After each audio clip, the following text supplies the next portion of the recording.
वासियों को बताना चाहती हूं कि हमारे पास लगभग सालाना 26 करोड़ टन कच्चे तेल को रिफाइन करने की कैपेसिटी उपलब्ध है।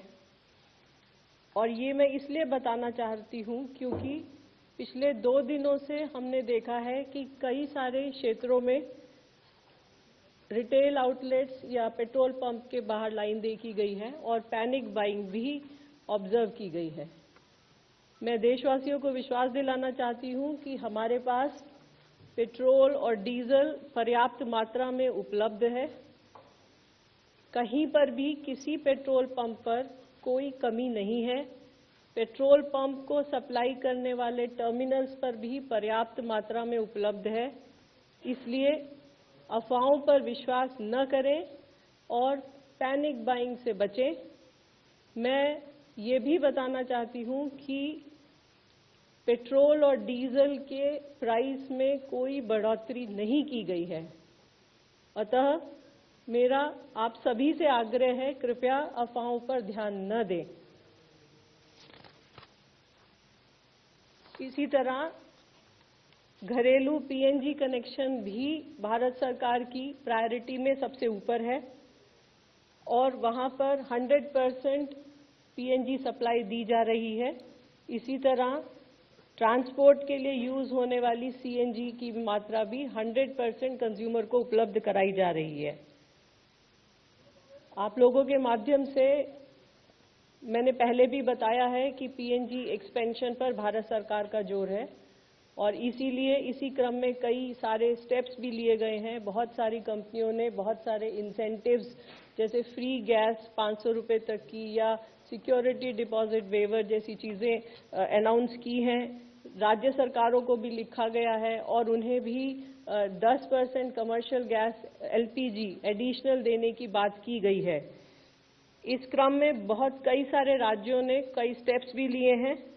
जैसे एक मैं आपको बताती हूँ, दिल्ली में ही एक आदेश जारी हुआ है जिसके अंतर्गत रोड रेस्टोरेशन चार्ज को खत्म कर दिया गया है और पाइपलाइन बिछाने के लिए 24/7 वर्क को भी अलाउ किया गया है। इसी तरह कई अन्य राज्यों में भी इसी तरह के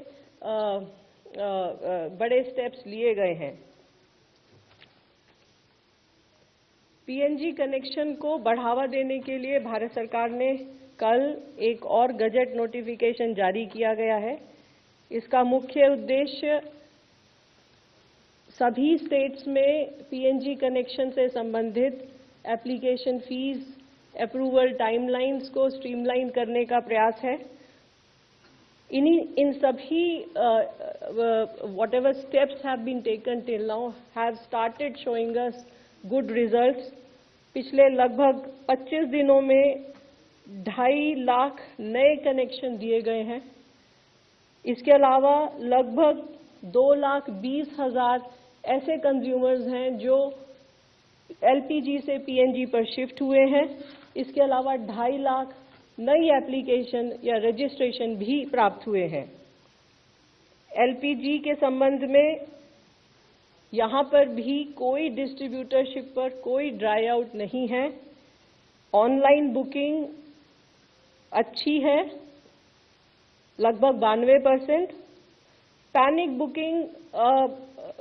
बुकिंग तो नहीं कहूँगी, लेकिन बुकिंग का लेवल जरूर ज़्यादा है, लेकिन डिलीवरी पूरी तरह सामान्य है। जैसा कि मैंने पहले बताया कि 21 तारीख को भारत सरकार ने कमर्शियल एलपीजी का क्वांटिटी 20% से बढ़ाकर 50% किया और उसमें भारत सरकार ने सभी स्टेट गवर्नमेंट से रिक्वेस्ट किया कि dhaba, hotel, industrial canteen, community kitchens या कैंटीन्स, सब्सिडाइज कैंटीन्स जो राज्य सरकार या लोकल बॉडीज चलाती हैं, उन सभी को प्रायोरिटी दी जाए। इसके अलावा जो माइग्रेंट लेबर हैं उनको भी 5 किलो के सिलेंडर देने में प्रायोरिटी की जाए। इन सब के फलस्वरूप लगभग अभी तक 26 स्टेट्स ने 22,000 टन कमर्शियल एलपीजी एलोकेट की है और allocation is all over the country. जहां पर राज्य सरकार ने एलोकेट किया है वो भी है इस क्वांटिटी में, और जहां हमारी ऑयल मार्केटिंग कंपनीज दे रही हैं वह मात्रा भी इसमें सम्मिलित है। इस सब के प्रयासों के फलस्वरूप कल लगभग 30,000 5 किलो के सिलेंडर दिए गए हैं। केरोसिन के संबंध में भी जैसा आपको पता है, भारत सरकार ने as an alternate fuel option additional allocation किया है सभी राज्य सरकारों को, और यहां पर भी लगभग 16 राज्य और यूनियन टेरिटरीज में एलोकेशन ऑर्डर्स जारी हुए हैं।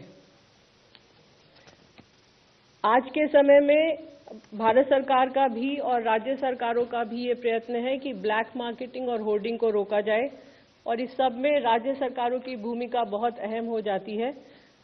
इस संबंध में मैं आपको बताना चाहूंगी कि कल लगभग 2700 रेड की गई विभिन्न राज्यों में, और लगभग 2000 सिलेंडर भी सीज किए गए हैं। उत्तर प्रदेश, महाराष्ट्र, तेलंगाना, छत्तीसगढ़ में अच्छी रेड्स हुई हैं और काफी मात्रा में सिलेंडर्स भी सीज हुए हैं। इसके अलावा ऑयल मार्केटिंग कंपनीज के ऑफिशियल्स के द्वारा भी सरप्राइज इंस्पेक्शन जारी हैं। अभी तक लगभग 290 शो कॉज नोटिस इशू किए जा चुके हैं। आखिर में आप सभी के माध्यम से मैं देशवासियों से दोबारा प्रार्थना करना चाहूंगी, अपील करना चाहूंगी कि अफवाहों पर विश्वास न करें। हमारे पास पर्याप्त मात्रा में ईंधन मौजूद है और उन तक ईंधन पहुंचाने के लिए भारत सरकार हर स्तर पर प्रयत्नरत है। धन्यवाद।